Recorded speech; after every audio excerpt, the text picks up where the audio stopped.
Bonjour à tous, alors c'est encore parti pour 10 minutes. 10 minutes d'une voiture que vous aviez peut-être vue derrière la classe E 350. Eh bien aujourd'hui c'est une SLK de 2001, une 200 compressor. Elle a 203 700 km, donc on va pouvoir voir l'usure, hein, comme d'habitude, de la voiture. Alors, on va commencer par quoi? On va commencer par le devant. On va voir tout de suite que elle n'a pas ses phares d'origine. Hein, c'est des phares qui s'achètent sur internet pour à peu près 200 €. Pourquoi? Parce que cette voiture-là, comme les autres, hein, elle avait des phares qui étaient abîmés par le soleil. Ils avaient été rénovés. Bon, c'était pas très concluant et ça lui fait un petit facelift qui est pas mal. Donc, pourquoi pas? La calandre aussi. La calandre elle n'est pas d'origine, hein. L'autre elle est plutôt avec des grilles comme ça, hein.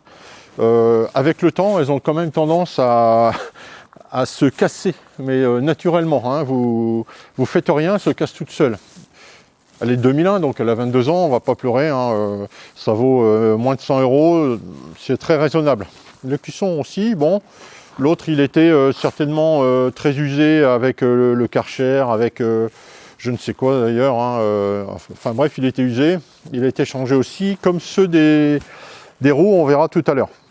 Après, peinture d'origine, hein, donc franchement pour 200 000 km et 22 ans, ouais, très potable, très potable même, hein. Donc on va rien dire au niveau de la carrosserie, il n'y a pas d'oxydation spécialement sur la partie extérieure. Maintenant, on peut commencer par l'avant. On voit tout de suite des roues qui ne sont pas forcément les siennes, hein. On retrouve ça sur la Mercedes 500 SL R230, entre autres, hein. Donc des jantes 17 pouces, bien chaussées, la petite mère là. Donc, et c'est sur route, il n'y a aucun problème, hein, ça marche bien. Les disques ont été changés déjà au moins une fois. À l'arrière, ils sont d'origine. Les suspensions sont d'origine. Donc au niveau train roulant, les rotules, etc., c'est d'origine. Il n'y a rien qui a été changé. On va ouvrir le capot. Et Thibaut, le cadreur, va nous suivre avec son talent habituel. Alors, ça serait pas drôle si elle était standard, cette voiture. Donc là, aujourd'hui, on a un truc quand même qui est particulier, hormis que ce soit une compressor. Alors compressor c'est quoi? C'est comme un turbo, sauf que c'est entraîné mécaniquement. Le turbo lui il est entraîné par les gaz d'échappement.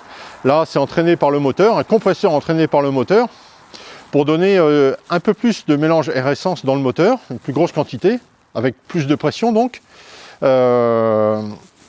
augmenter tout simplement la puissance. Et l'avantage c'est qu'on l'a dès les bas régimes. Et c'est très linéaire, très régulier, donc c'est assez intéressant. C'est marqué compressor dessus. Hein, c'est pas un C à l'allemande, on a mis un K, voilà, c'est comme ça. Un beau petit moteur, bien propre, hein, quand même, hein, 22 ans, je le rappelle. Alors pourquoi elle est spéciale cette voiture? Elle est spéciale pour ça. Voilà, c'est une voiture qui est homologuée éthanol. On a sa fiche d'homologation ici, hein, donc c'est de l'officiel. On en reparlera encore sur une autre éthanol, hein.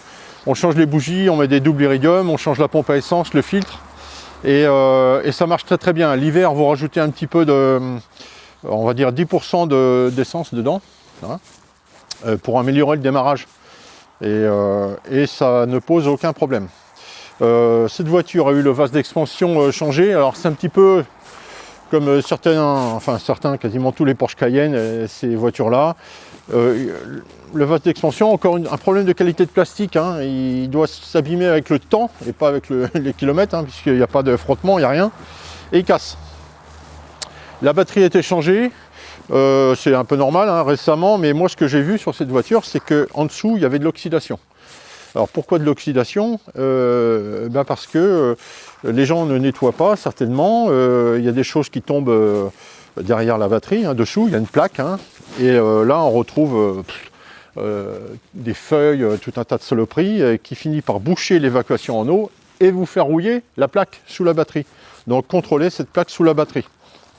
Elle peut se changer, hein, c'est Mercedes, hein. Ça se change cette petite plaque, c'est une petite plaque comme ça, vous la changez et on n'en parle plus, ou vous la traitez et on n'en parle plus non plus. qu'est-ce qu'il y a à dire? Alors, j'avais fait une vidéo sur une classe E de 95 avec un 2 litres. Ben, c'est un 2 litres aussi. Et si on regarde bien l'architecture, si vous regardez la vidéo, c'est le même moteur. Hein. Bien sûr, ils ont mis des jolis plastiques, hein, parce que c'est un compresseur. Hein, mais tout ça, c'est de la garniture, on va dire. C'est le même moteur. Par contre, sur la 95, il y avait 2 bobines pour 4 cylindres. Là, il y a une bobine par cylindre et on retrouve les bobines ici à l'intérieur. C'est un gros plus. Hein, parce que les autres, c'était sous la pipe d'admission. Il faut démonter la pipe pour changer les bobines. C'est pas très sympa à faire.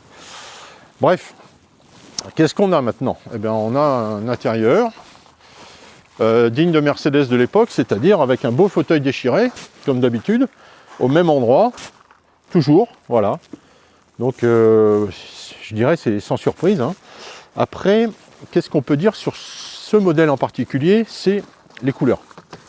Alors là, il y a du rouge, il a fond en bleu aussi, hein, par exemple. Là, c'était refait. On voit un petit peu le vide-poche, hein, qui est peut-être un tout petit peu plus rouge. Hein. Il a été refait. Ici, généralement, c'est tout frotté, il faut le refaire. Alors la peinture s'achète, hein, il n'y a pas de souci, c'est pas cher. Vous pouvez refaire ça avec un petit pinceau et ça fait un meilleur rendu. Mais vous y échapperez pas. Si vous achetez une bleue ou une rouge comme celle-là, ça sera à refaire. Après, il n'y a pas d'usure, hein, volant, etc. Tout fonctionne parfaitement bien. Il y a eu, j'ai vu aussi le condenseur de climatisation qui a été refait avec le présostat, c'est mieux de le faire, et le dessiccateur, hein, le filtre qui vous permet d'enlever un petit peu l'eau, enfin complètement l'eau dans votre circuit. Donc ça a été changé, ça vous coûte moins de 200 €, donc c'est quand même pas la mer à boire. Je vais vous le situer géographiquement, comme ça si vous avez une SLK et que c'est à faire. Donc le condenseur, il est à ce niveau-là. Vous poussez le radiateur, c'est facile, hein, c'est très facile. Vous enlevez le radiateur par le haut. Et ici, on a le présostat, là, ici. Un peu comme l'ASL, hein, c'est tout pareil. Hein, avec son dessiccateur. Donc, niveau mécanique à la portée de tout le monde. Mais prenez votre temps. Bien sûr, il faudra passer en recharge chez un professionnel après pour remettre le gaz. Hein.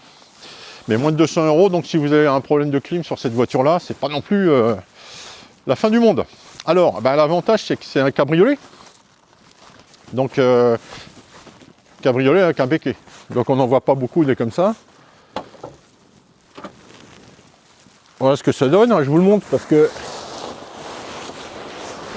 Alors, sur le SLK, vous n'avez pas la possibilité de relever le plateau ici. Donc, si vous voulez mettre une valise, il n'y a pas de problème, il y a encore la place. Hein. Une petite valise, c'est pas non plus un bus. Mais faites-le quand elle est recapotée. Au niveau cinématique, elle est assez simple. Donc, les pannes qu'il peut y avoir au niveau hydraulique, c'est très très réduit. Celle-là, on n'a pas eu. Donc, pas de souci. Échappement d'origine. Je vous l'ai dit, tambour d'origine. Enfin, tambour, pardon. Les disques arrière d'origine. Ici on a des disques. Les plaquettes ont été changées parce que elles étaient neuves et c'était vraiment de la qualité mais médiocre. Médiocre. Donc c'est passé en marque italienne beaucoup plus performant et ça devrait aller mieux. C'est propre. Les aumônières ne sont pas détendues. Bon, une petite usure là, pour un fauteuil de passager, ça va, c'est dans la norme on va dire. Hein, donc le combo très sympa, hein, aluminium, rouge là. Petite voiture sympa. Alors, la cote monte, voilà, monte beaucoup même. Hein. Pour une voiture comme ça qui est en éthanol, c'est plutôt rare. Donc si vous en voyez une sympa avec un contrôle technique bon, ben, sautez dessus, hein. N'hésitez pas. Une affaire qui roule. Bon, je suppose qu'on est dans les moins de 10 minutes. On fera une autre vidéo bientôt, quelque chose dans le genre, qui ressemble beaucoup, mais un petit peu plus gros, un petit peu plus puissant pour varier les plaisirs. Alors j'ai pas d'action chez Mercedes, hein, et ce que je dis n'engage que moi, hein, je le rappelle.